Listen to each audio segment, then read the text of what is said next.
Aujourd'hui, on va parler de 2 méthodes d'apprendre l'anglais. Vous allez voir, il y en a une qui est, c'est celle qu'on a tendance à faire un peu, naturellement, j'ai envie de dire, instinctivement et elle est très fastidieuse, elle est, très peu efficace et elle demande beaucoup d'énergie en plus. La deuxième méthode, elle est, finalement beaucoup plus simple, elle demande très peu d'énergie et en fait, elle est très efficace. Alors ça paraît, un peu contre-intuitif comme ça, on a l'impression que c'est pas possible, mais en fait, si vous allez voir, on va prendre des exemples et je vais vous expliquer tout ça. Imaginez que vous vouliez parler 10 langues couramment. Ça paraît complètement infaisable et pourtant c'est faisable. C'est tout à fait faisable. Si on creuse un peu le sujet, vous vous apercevrez que d'autres l'ont fait et qu'en fait, c'est juste une question de méthodologie et puis de motivation bien sûr, mais c'est tout à fait faisable et en fait, on va illustrer un petit peu la première façon de s'y prendre qu'on a tendance à faire, c'est-à-dire qu'on a un objectif et on va focaliser constamment sur cet objectif. Mon objectif, c'est parler 10 langues couramment et c'est ce qui me motive, c'est ce qui me lance, c'est ce qui me fait pas partir là un petit peu tout feu tout flamme au début. Le problème, c'est que peut-être au bout de 2 mois où tous les jours je me suis investi sérieusement, dans l'apprentissage des langues, heu, je m'aperçois que par rapport à mon objectif, je suis toujours très loin, j'ai l'impression de ne pas avoir bougé par rapport à mon objectif et ça devient très frustrant et plus je vais focaliser sur cet objectif et tout ce qui m'intéresse, c'est d'être à cet endroit-là, c'est-à-dire parler ces 10 langues couramment et moi je vais prendre de plaisir à ce que je suis en train de faire et plus ça devient frustrant. Et très souvent, c'est ça le problème. On a envie d'aller à un endroit et tout ce qu'on repère un petit peu, c'est tout ce qui nous sépare de cet endroit et on est de plus en plus frustré. Plus on voit la différence qui nous sépare entre l'objectif qu'on va atteindre et là où on est, et plus on est frustré parce que on a l'impression que la seule chose qui mérite d'être vécue un petit peu, c'est d'être voilà, en haut de la montagne, voilà, pour imaginer un peu le truc. Et par exemple, là, la personne, elle veut parler 10 langues couramment, et voilà, elle a l'impression que sa vie va être fabuleuse quand elle parlera 10 langues, mais tant qu'elle ne parle pas ces 10 langues, c'est pas bon. Je ne suis pas à mon objectif, et donc je travaille dur pour y arriver. Forcément, c'est très compliqué. Alors que cette personne, elle pourrait très bien prendre plaisir à parler une langue déjà. Un jour, on va parler 10 langues, c'est sûr. Mais il faut commencer un par un. Et parler une langue, c'est. Enfin voilà, il n'y a pas besoin de parler 10 langues pour se faire plaisir. On parle une langue, on rentre dans un nouvel univers, c'est énorme. Mais ça n'empêche pas de parler 10 langues. Ben voilà, une fois qu'on a additionné 10 fois le plaisir d'apprendre une langue. Donc, vous voyez un petit peu la différence. Alors, si on focalise sur effectivement l'objectif final, et qu'on ne focalise que là-dessus, à chaque fois qu'on avance un petit peu, on va se réévaluer à chaque fois par rapport à l'objectif final. Et il est évident qu'apprendre une langue, ça prend du temps, ça se fait graduellement. Et par rapport à notre objectif un peu idéal, top niveau, qui est que je vous encourage à voir, bien sûr, c'est ce qui est motivant quand même, et c'est l'objectif, c'est de l'atteindre.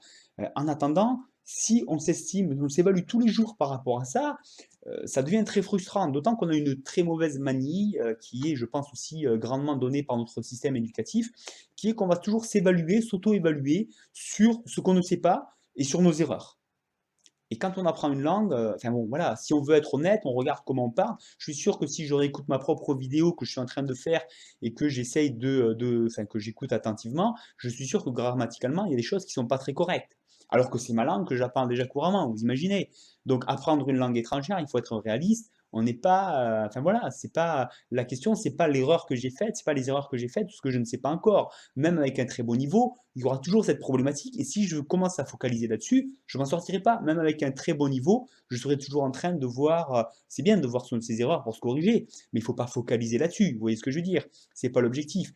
Et quand on a un petit peu, bien souvent, on a cet objectif final et tout ce qu'on voit, c'est tout ce qu'on ne sait pas et tout ce qui nous sépare de cet objectif, c'est très frustrant. Et on a très vite fait de s'user véritablement. Et finalement, du coup, on se contraint à faire un travail difficile. Alors ça aussi, c'est une idée qu'on a, il faut travailler dur pour y arriver. Et comme on s'évalue justement sur ce qu'on ne sait pas, ça devient d'autant plus dur. Mais c'est normal parce qu'on a l'impression qu'il faut travailler dur pour y arriver. Alors ce qu'il faut, c'est pas travailler dur, c'est avoir un peu de rigueur et surtout de la méthode. J'écoute beaucoup Tony Robbins, je ne sais pas si vous connaissez, c'est un grand motivateur, un grand coach qui a coaché au moins un président des États-Unis, sinon plusieurs, enfin bon bref, de très haut niveau. Et il a tendance à dire très souvent, les gens surestiment grandement ce qu'ils peuvent faire en un an, mais ils sous-estiment encore plus ce qu'ils pourraient faire en 10 ans. Alors, bon, pour apprendre une langue, il n'y a peut-être pas besoin de se projeter sur 10 ans, mais pour mon exemple de la personne qui voudrait parler 10 langues, c'est exactement ça. On va prendre un autre on va prendre un autre. On va voir concrètement, moi, ce que je vous propose, le changement un petit peu d'état d'esprit et comment on peut s'y prendre, par exemple, pour cette personne qui voudrait apprendre 10 langues. L'idéal, c'est de focaliser sur l'action, sur ce qu'on est en train de faire maintenant et sur l'action parce que vous savez, plus on pense, plus on réfléchit et notamment plus on se projette sur, où est-ce que j'en suis par rapport à un objectif final et cetera. Plus on pense, plus on continue à penser et moins on bouge. Plus on agit, plus on prend plaisir en général et plus on continue à être dans l'action et donc plus on est efficace et voilà, les 2 font un peu effet boule de neige, c'est-à-dire que plus on pense, plus on va penser, moins on va agir. Plus on agit, plus on va agir, plus on va être efficace et plus on va avancer. Donc inversement, si vous focalisez sur l'action, je reprends donc mon exemple, la personne qui voulait parler 10 langues. Elle va ramener ça à 1 an. Elle va dire, ben voilà, en 10 ans, en 10 ans, je vais parler couramment 10 langues. Chaque année, je vais apprendre une nouvelle langue, par exemple. Et donc, elle va focaliser sur une langue pendant 1 an. Déjà, ça devient beaucoup plus faisable. Ça devient, bon, on est sur du moyen terme là, 1 an, d'accord?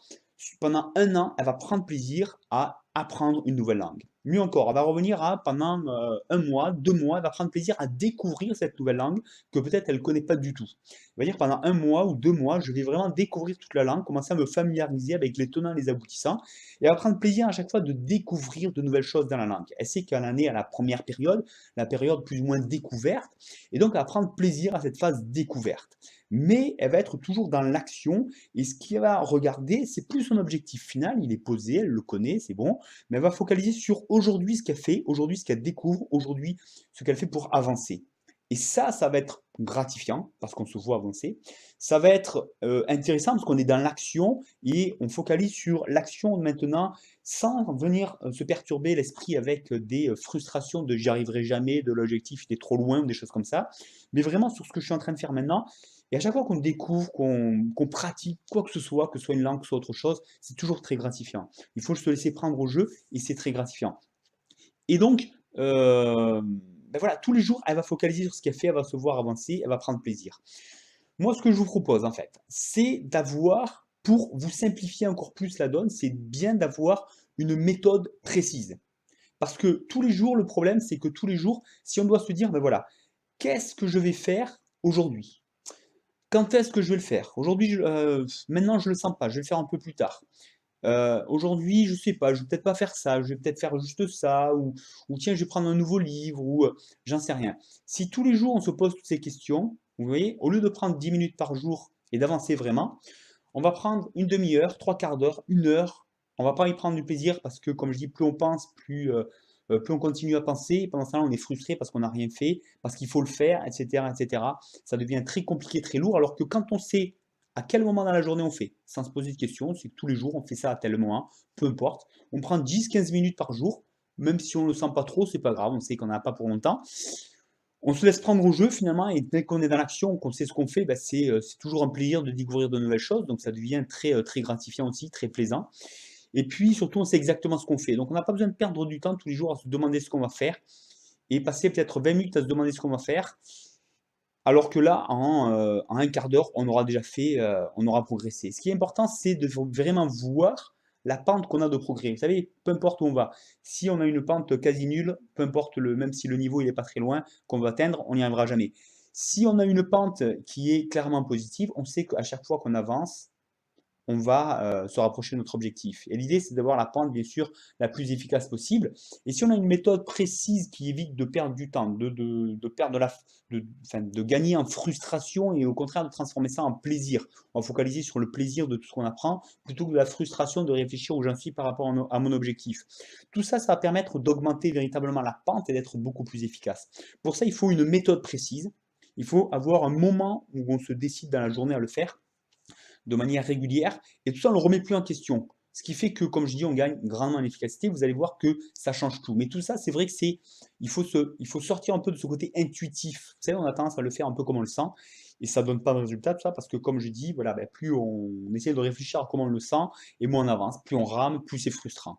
Donc, une méthode, moi ce que je vous propose, vous savez, il y a la méthode en 10 minutes que je vous propose, vous l'allez la chercher sur le site parleranglais.training, vous avez le lien là, sur l'image suivante, ou en dessous de la vidéo, si vous ne pouvez pas cliquer sur l'image, en dessous de la vidéo sur YouTube, vous avez le lien sur parleranglais.training, vous recevez toutes les vidéos, c'est une méthode précise, claire, où tous les jours, en 10-15 minutes maximum, vous allez clairement poser une pente positive et focaliser sur de nouvelles choses que vous allez découvrir. Donc vous allez voir, c'est très plaisant parce qu'on le fait toujours avec du contenu qui nous intéresse personnellement. C'est ça qui est vraiment intéressant et qui fait que c'est très gratifiant aussi.